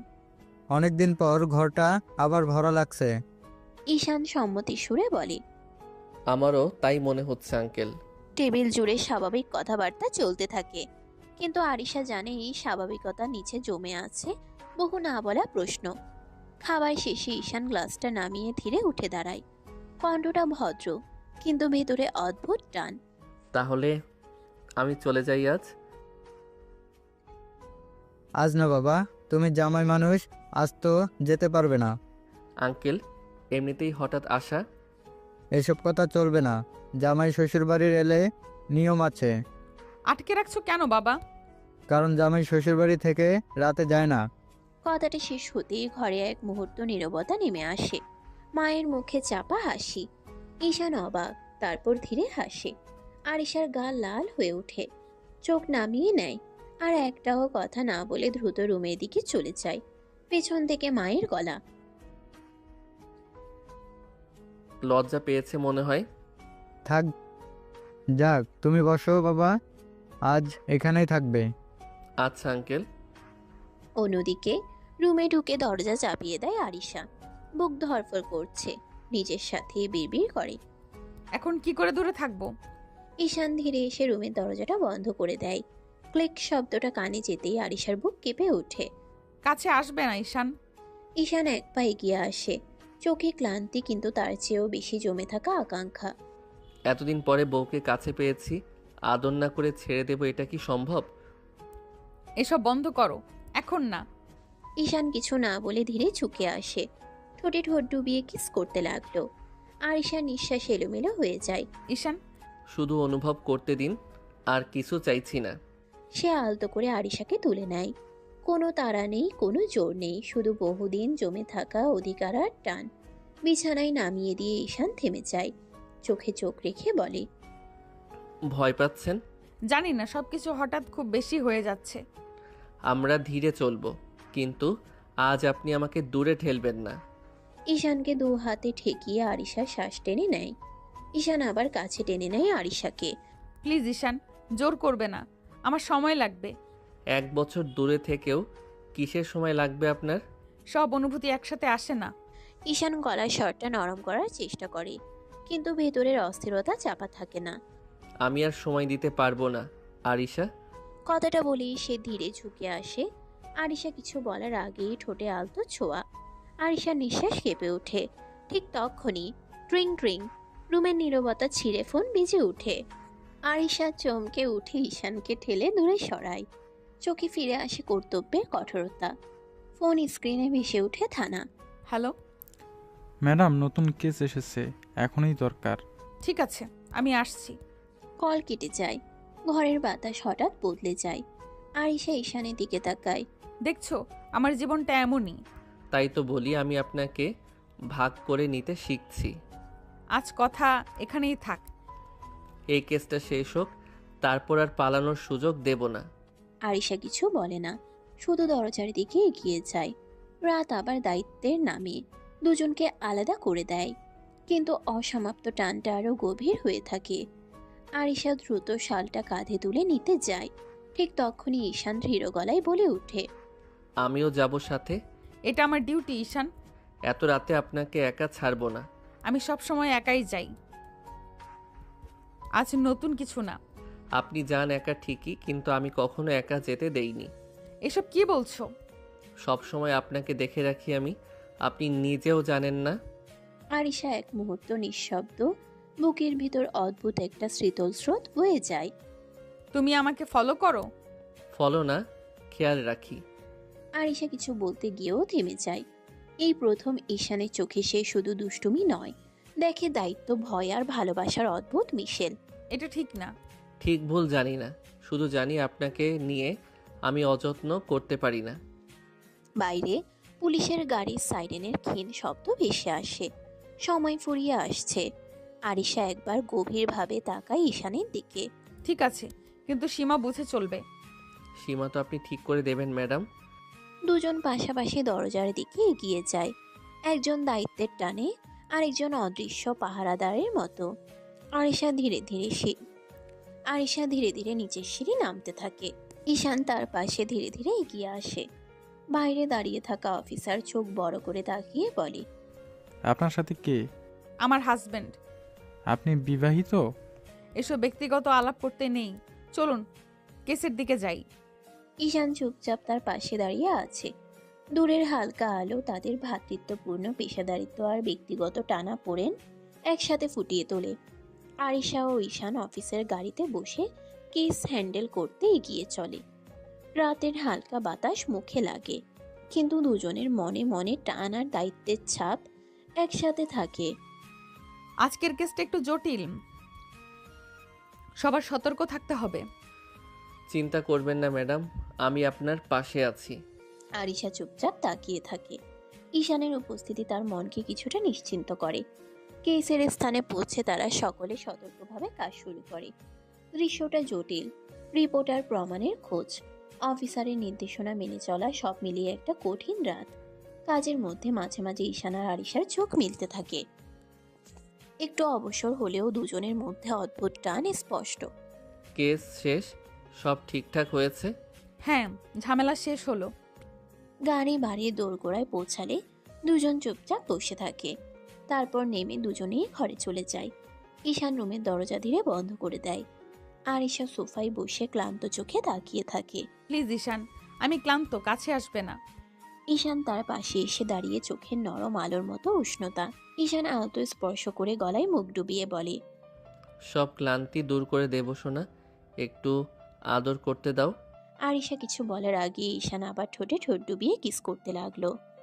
ধীরে ধীরে কোমল ভাবে, যেন সব ক্লান্তি ভেঙে যাবে। আরিশা চোখ বন্ধ করে রাখে। ভেতরে বুঝতে পারছে আজ ঈশান থামবে না। চোখে কিছুটা ভীতি, কিছুটা আকাঙ্ক্ষা। হাতগুলো অচেতন ভাবে ঈশানের কাঁধে পড়ে। মনের ভেতর ঘুরছে, এই ধরনের ঘনিষ্ঠতা তার কাছে নতুন, কিন্তু এক অদ্ভুত সুরের মতো টানে। ঈশান চুপচাপ থাকে না। কিছু সময় মুখ ডুবিয়ে, কিছু সময় ঠোঁটে নরম স্পর্শ দিয়ে ধীরে ধীরে আদর করতে থাকে। আরিশা আর কিছু বলে না, শুধু অনুভব করে, অবস্থা বুঝতে চেষ্টা করে, আর ভেতরে ছোট্ট হাহাকার বয়। ঈশান আস্তে আস্তে গলায় কিস করতে করতে নিচে নেমে যায়। আরিশা ঈশানের চুল খামচে ধরল। ঈশান এক ঝটকায় কোলে করে বিছানায় শুয়ে দিয়ে আদর করতে লাগলো সারা শরীরে। সারা রাত চলতে থাকলো আদর। সকালবেলা আরিশা ডাকছে। সকালের হালকা আলো রুমে ঢুকতে আরিশার ঘুম ভাঙল। ছাড়ো ঈশান, ডিউটিতে যাব, সময় কম। না সোনা, আরও একটু থাকো। না, সময় নাই, সরো ঈশান। ঈশান কিছুক্ষণ চুপচাপ তাকিয়ে থাকে। ভেতরের আকুলতা চোখে স্পষ্ট, কিন্তু আরিশা দৃঢ়তা দেখে ধীরে ধীরে সরে যায়। ঠিক আছে, এখন সরছি, পরে কিন্তু সরবো না। আরিশা মাথা নেড়ে সম্মতি জানালো। আরিশা ফ্রেশ হয়ে রেডি হলো। ঈশান ধীরে ধীরে রুমের পাশে দাঁড়িয়ে শেষবার চোখে চোখ রেখে বলল, ভালো থাকো, আমি তোমার জন্য অপেক্ষা করব। আরিশা ব্যাগটা তুলে ডিউটির জন্য বেরিয়ে চলে। আরিশা সিঁড়ি নামতেই মা বসে তাকিয়ে বললেন, ডিউটি আছে মা।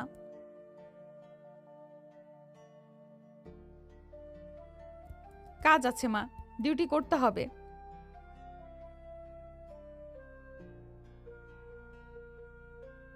আরিশা কিছুক্ষণ চুপ করে দাঁড়ালো। মায়ের চোখে স্নেহ আর ঈশানের জন্য অপেক্ষা একসাথে ফুটে উঠেছে। অবশেষে আরিশা মন থেকে মাথা নেড়ে সম্মতি জানালো। আচ্ছা মা, আজ থাকবো। আরিশা রুমে ধীরে ফিরে আসে। ঈশান বিছানার পাশে বসে তাকিয়ে আছে, চোখে আগুন আর উচ্ছ্বাসের মিশেল। কি ব্যাপার, চলে আসলে কেন? মা যেতে দিল না। ঈশানের চোখে একরাশ খুশি ছড়িয়ে পড়ে। সে দ্রুত এগিয়ে এসে আরিশাকে জড়িয়ে ধরে বলল, আমার শাশুড়ি মা বুঝলো, আমাকে বাঁচিয়ে রাখলেন, ধন্যবাদ, তাকে অনেক ধন্যবাদ। আর কি বলবো, মা বলল আজ বাইরে যেও না। ঠিকই বললেন, আজ শুধু আমরা থাকবো। সারাদিন ঈশান আরিশাদের বাড়িতেই থাকলো। বিকেল পর্যন্ত দুজন একসাথে সময় কাটালো। ক্লান্তি, হেসে খেলে ছোট ছোট মুহূর্তের আনন্দ। এরপর ঈশান বাড়ি থেকে বের হয়ে বন্ধুদের সঙ্গে আড্ডা দিতে গেল। বন্ধুরা চোখ বড় করে তাকিয়ে বলল, কই ছিলি রে আজ? বউয়ের কাছে ছিলাম। মজা করিস নাকি? মজা কোন দুঃখে করব, এটা সত্যি। তুই তো বিয়ে করিস নাই রে, বলিস নাই কেন? আরও 1 বছর আগে করেছি। বলিস নাই কেন? এতদিন বউ মানতো না, তাই বলি নাই, এবার একটু মানছে, তাই বললাম। বন্ধুরা অবাক হয়ে একবার চুপ করে থাকে। তারপর সবাই হেসে ওঠে। ঈশানের চোখে হালকা উষ্ণতা আর খুশি। রাতের নীরবতায় ঈশান বাড়ির বাগানে ঢুকতেই মায়ের কণ্ঠ ভেসে আসে। মা বসেছিলেন, ছেলের মুখের দিকে তাকিয়ে বুঝে নেন আজ কিছু একটা বদলেছে। কি রে ঈশান, আরিশা কি তোকে মেনেছে? ঈশান জুতা খুলতে খুলতে হালকা হাসে, চোখে ক্লান্তি কিন্তু তার চেয়েও বেশি আশা। পুরোপুরি না, তবে কিছুটা মেনেছে। তাহলে হলো, একদিন কি সব হয় নাকি? এবার বাড়ি আনার ব্যবস্থা কর। দেখি মা, কথা বলে দেখি সে কি বলে। ধৈর্য ধরিস, ও শক্ত মেয়ে, কিন্তু মনটা খারাপ না। ঈশান মাথা নেড়ে সম্মতি জানায়। মনের ভেতর আরিশার মুখটা ভেসে ওঠে, রাগী চোখ, কঠিন কথা আর তার আড়ালে লুকিয়ে থাকা দ্বিধা। একদিন ঠিকই মানবে, পুরোপুরি। রাত আরো গভীর হয়, কিন্তু ঈশানের চোখে ঘুম নেই। সেখানে শুধু অপেক্ষা আর ভবিষ্যতের স্বপ্ন। পরের দিন সকালটা ঈশানের জন্য অদ্ভুত রকমের টান টান। মনটা ঠিকমতো স্থির হচ্ছিল না। তবুও নিজেকে সামলে থানার সামনে এসে দাঁড়ায় সে। থানার গেটের ভেতরে ঢুকতেই চারপাশে চেনা গম্ভীর পরিবেশ, ইউনিফর্ম করা কণ্ঠ, দ্রুত পায়ের শব্দ। ঈশান গেটের পাশে দাঁড়িয়ে থাকা কনস্টেবলটার দিকে এগিয়ে যায়। ভাই, একটু আরিশা ম্যামকে ডাকবেন। কনস্টেবল ঈশানের দিকে সন্দেহ ভরা চোখে তাকায়, উপর নিচে একবার ভালো করে দেখে নেয়। আপনি কে? ওনার হাজবেন্ড। কি বলেন? আরিশা ম্যাম তো কখনো। জানি, কিন্তু কথাটা সত্যি। কনস্টেবল আর কিছু না বলে ভেতরের দিকে চলে যায়। কিছুক্ষণ পর থানার ভেতর থেকে পরিচিত শক্ত পায়ের শব্দ শোনা যায়। আরিশা বেরিয়ে আসে, ইউনিফর্মে গাম্ভীর্য, চোখে চিরচেনা কঠোরতা। চোখে পড়তেই ঈশানকে দেখে থমকে যায় সে। তুমি এখানে কেন? তোমার সাথে কথা বলতে এসেছি। থানা কোনো গল্প করার জায়গা না ঈশান। জানি, তাই তো বাইরে দাঁড়িয়ে আছি। এক মুহূর্ত চুপচাপ। চারপাশে লোকজনের কৌতূহলী দৃষ্টি আরিশা টের পায়। আরিশা জানে এখানে দাঁড়িয়ে গল্প করলে তাকে কৈফিয়ত দিতে হবে, তাই বলল, 10 মিনিট, এর বেশি না। 10 মিনিটই যথেষ্ট। দুজন থানার গেটের বাইরে এসে দাঁড়ায়। রোদে আরিশার মুখ আরো কঠিন লাগছে। ঈশান একবার সে মুখে তাকিয়ে দেখলো ভালো করে। বলো, কি বলতে এসেছো? মা বলেছে তোমাকে বাড়ি আনার কথা ভাবতে। এত সহজ নাকি? না, তাই তো ভাবছি, জোর করছি না। কথার মাঝখানে হালকা নীরবতা নামে। 10 মিনিটের ভেতর যেন কত কথাই জমে আছে। আরিশা মুখ ফিরিয়ে নেয়। এখন যাও, ডিউটিতে আছি। ঠিক আছে, কিন্তু একদিন কথা বলতে দেবে শান্তভাবে। আরিশা কিছু বলে না, শুধু একবার তাকায়। সেই তাকানোয় রাগের সাথে একটু দ্বিধাও লুকিয়ে থাকে। থানার গেটের সামনে তখনও মানুষের আনাগোনা। আরিশা ঘড়ির দিকে তাকিয়ে ডিউটিতে ফেরার প্রস্তুতি নিচ্ছিল। হঠাৎ ঈশান আচমকা আরিশার হাতটা ধরে ফেলে। এই হাত ছাড়ো, কি করছো? একটু এদিকে আসো। কেন? তোমাকে লাগবে এখানে। পাগল হয়েছো? না, একটু না। চলো গাড়িতে। ঈশান, মাথা খারাপ নাকি? এটা থানা। তাতে কি, আমি কি চুরি করছি? নিজের বউয়ের সাথে একটু রোম্যান্স করব, এতে এত ভয়? একদম বেহায়া। বেহায়া তো তোমারই। ছেড়ে দাও বলছি। কিন্তু ঈশান আর শোনে না। হালকা টানেই তাকে নিজের গাড়ির দিকে নিয়ে যায়। চারপাশে কেউ তেমন খেয়ালও করে না, সবাই নিজের কাজে ব্যস্ত। গাড়ির দরজা খুলে। ওঠো। না। 5 মিনিট, তারপর নিজে নেমে যাবে, কসম। আরিশা এক মুহূর্ত থামে, রাগে বুক ধড়ফড় করছে, তবু অজান্তেই গাড়িতে উঠে পড়ে। দরজা বন্ধ হতেই চারপাশ নিস্তব্ধ। এখন বলো, নাটক কেন? কারণ আমি তোমাকে একটু নিজের করে চাই। এই করা ম্যাডামটা না, আমার আরিশাকে। এসব কথা থানার সামনে বলা যায়? তাই তো গাড়িতে এনেছি। গাড়ির ভেতরটা নিঃশব্দ। বাইরের কোলাহল যেন দরজার বাইরে আটকে গেছে। ঈশান ধীরে ধীরে আরিশার কাছে ঝুঁকে আসে। কোনো তাড়া নেই, কোনো জোরও না, শুধু নরম একটা উপস্থিতি। ঈশান আস্তে করে আরিশার গলার পাশে মুখ নামায়, তারপর গলায় মুখ ডুবিয়ে কিস করতে লাগলো। আরিশা কেঁপে ওঠে। ঈশান, কেউ দেখবে। ঈশান চুমু থামায় না, যেন এই মুহূর্তে সে হাতছাড়া করতে চায় না। ঈশান আরো গভীরভাবে গলায় মুখ ডুবিয়ে ফিসফিস করে বলে, দেখবে না সোনা, গাড়ির দরজা বন্ধ, একটু আদর করে ছেড়ে দেব, চিন্তা করো না। আরিশা কিছু বলার আগে ঈশান ধীরে তার ঠোঁটের দিকে ঝুঁকে পড়ে, তারপর ঠোঁট কামড়ে ধরে কিস করতে লাগলো। এবার আরিশা আর পিছিয়ে যায় না। অজান্তেই তার হাত উঠে যায় ঈশানের চুলের ভেতর, আঙ্গুল গেঁথে ধরে। কিছু মুহূর্ত থাকে যেখানে রাগ, ভয়, নিয়ম সব চুপ করে যায়। থেকে যায় শুধু চাপা অনুভূতি আর জমে থাকা না বলা কথা। ঈশান ধীরে ধীরে কিস শেষ করে কপাল ঠেকিয়ে রাখে আরিশার কপালে। বলেছিলাম না আমি জোর করব না, তোমার ইচ্ছেতেই থামবো।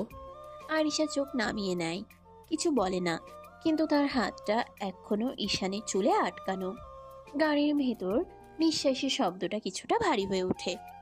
গাড়ির ভেতরে নীরবতা ভেঙে ঈশান ধীরে সরে আসে, চোখে একরাশ দুষ্টু হাসি, গলায় নরম সুর। এখন যাও, ডিউটি করো। আরিশা আয়নায় নিজের মুখটা একবার দেখে নেয়, ঠোঁটের হালকা লালচে ভাব দেখে রেগে যায়। আর আসবে না বেয়াদব, আমার ঠোঁট ফুলে গেছে, সবাই হাসবে। হাসুক, সবাই জানুক তোমার স্বামী আছে। তুমি একদম নির্লজ্জ। স্বামীর অধিকার নির্লজ্জ হলে আমি সেই নির্লজ্জই থাকবো। আরিশার বুকের ভেতরটা কেমন জানি করে ওঠে। রাগ, লজ্জা আর অস্বীকারের আড়ালেও কোথাও যেন এক ফোঁটা সত্য লুকিয়ে থাকে, সে একা নয়। আরিশা গাড়ির দরজা খুলে নামতে নামতে বলে, সাবধান করলাম, থানার সামনে এসব করলে কিন্তু হাত করা পরাবো। হাত করা হলেও সমস্যা নাই ম্যাডাম, আপনার হাতেই পড়লে শাস্তিটা মধুর। আরিশা আর এক সেকেন্ডও দাঁড়ায় না, রেগে হেঁটে থানার ভিতরে ঢুকে পড়ে। পিছনে দাঁড়িয়ে ঈশান তাকিয়ে থাকে, চোখে গর্ব, ঠোঁটে হালকা হাসি। রাত বেশ গভীর, ডিউটির ক্লান্তি গায়ে মেখে আরিশা ঘরে ঢুকে ব্যাগটা নামিয়ে চুপচাপ ফ্রেশ হয়ে নেয়। আয়নায় নিজের মুখটা একবার দেখে নেয়, চোখে ক্লান্তি, ভেতরে অদ্ভুত এক অস্থিরতা। নিচে নামতেই রান্নাঘর থেকে মায়ের ডাক। আরিশা আর কথা বাড়ায় না, চুপচাপ বসে ভাত নেয়। কয়েক লোকমা খাওয়ার পর মা পাশের চেয়ারে বসে তাকিয়ে থাকে। ও কেন প্রতিদিন আসবে মা?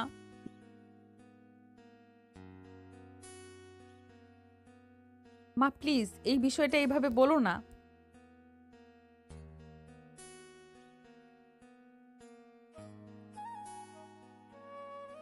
আরিশা জবাব দিতে যাবে, ঠিক তখনই টিং টং কলিং বেলের শব্দে ঘরের ভেতরটা কেঁপে ওঠে।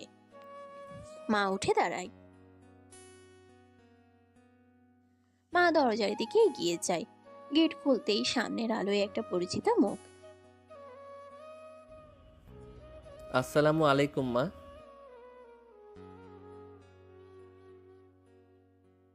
দেরি হয়ে গেছে জানি, ভাবলাম একবার দেখে যাই।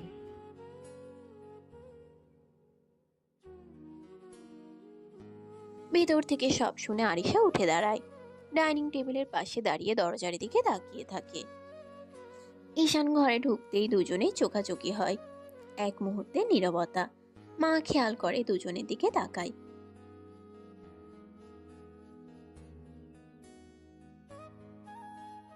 আমি খেয়ে ফেলেছি। সমস্যা নাই মা, আমি একটু বসেই যাব।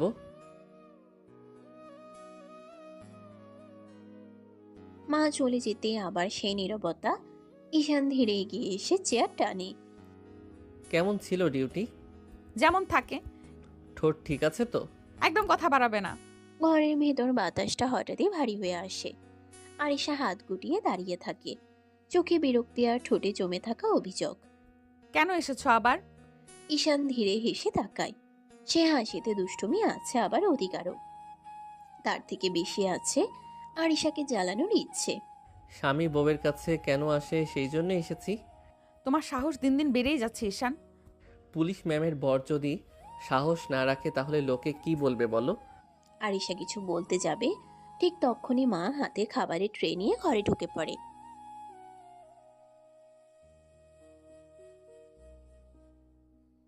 ধন্যবাদ মা, আপনি না থাকলে আমার পেটই চলতো না। যে বউ আমার।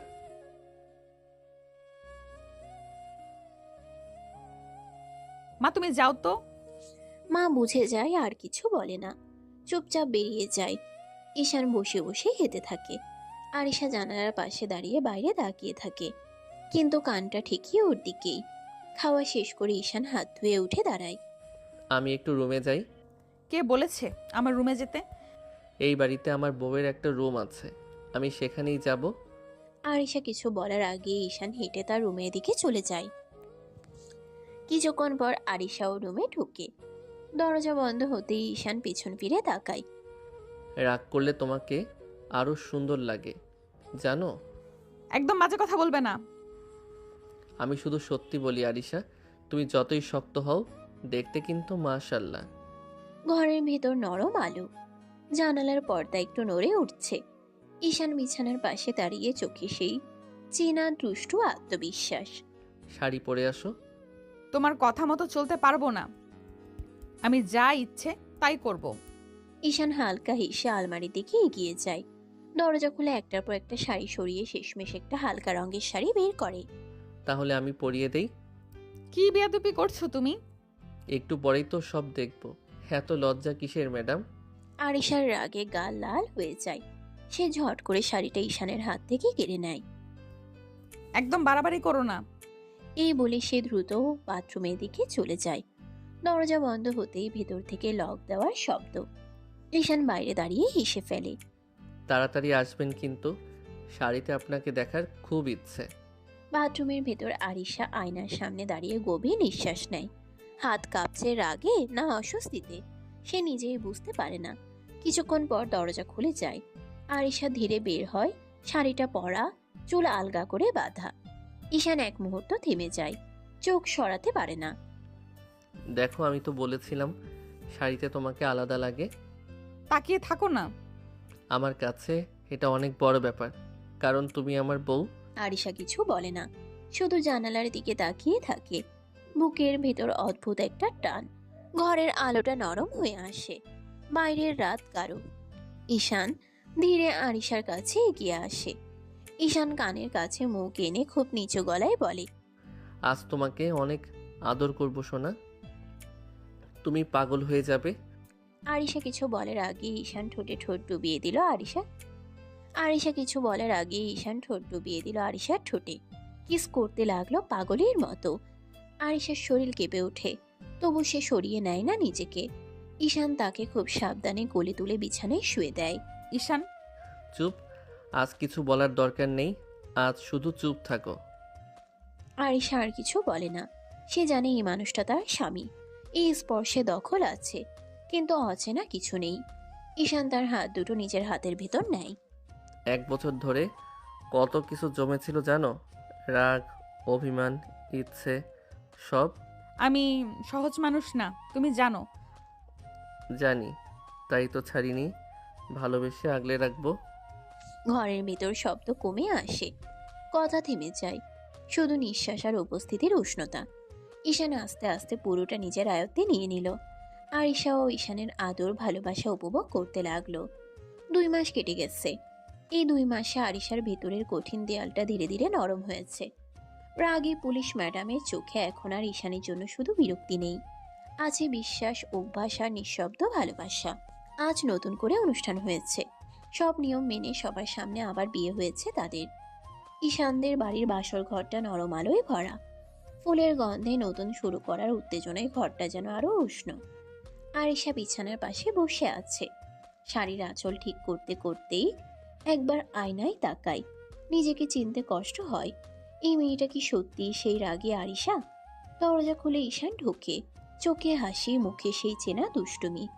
ঈশান হালকা হাসি দিয়ে বলে, কি ম্যাডাম, শেষ পর্যন্ত আমার বেডরুমে এলেন তো? আর কি উপায় আছে, এভাবে বেহায়ার মতো ঘুরছো, না এলে উপায় রাখুনি। ঈশান ধীরে কাছে আসে, তার চোখে আজ কোনো জেদ নেই, শুধু গভীর ভালোবাসা। বেহায়া না ম্যাডাম, এটার নাম ভালোবাসা। আরিশা আর কিছু বলে না। এই মানুষটার কথায় এখন আর রাগ জাগে না, বরং একরকম শান্তি। ঈশান খুব আলতো করে তার গলায় হাত রাখে, কপালে ঠোঁট ছুঁয়ে দেয়। আরিশা চোখ বন্ধ করে ফেলে। এই স্পর্শ এখন আর অচেনা নয়। ঈশান তাকে ধীরে কোলে তুলে নেয়, বিছানায় বসিয়ে পাশে বসে। জানো, এখন আর তুমি শুধু পুলিশ ম্যাডাম না, তাহলে কি? আমার ঘর, আমার শান্তি। আরিশা প্রথমবার নিজে থেকে ঈশানের কাঁধে মাথা রাখে। কোনো বাধা নেই, কোনো ভয় নেই। ঈশান ধীরে ধীরে আরিশাকে শুয়ে দিয়ে কিস করতে লাগলো। আরিশাও বাধা দিল না। ঈশান এক হাত দিয়ে আরিশার শাড়ির আঁচল ফেলে দিয়ে বুকে মুখ ডুবিয়ে কিস করতে লাগলো। আরিশাও ঈশানের স্পর্শে বেসামাল হয়ে গেছে। আস্তে আস্তে দুজন ভালোবাসার গভীর সাগরে ডুব দিল। সমাপ্ত।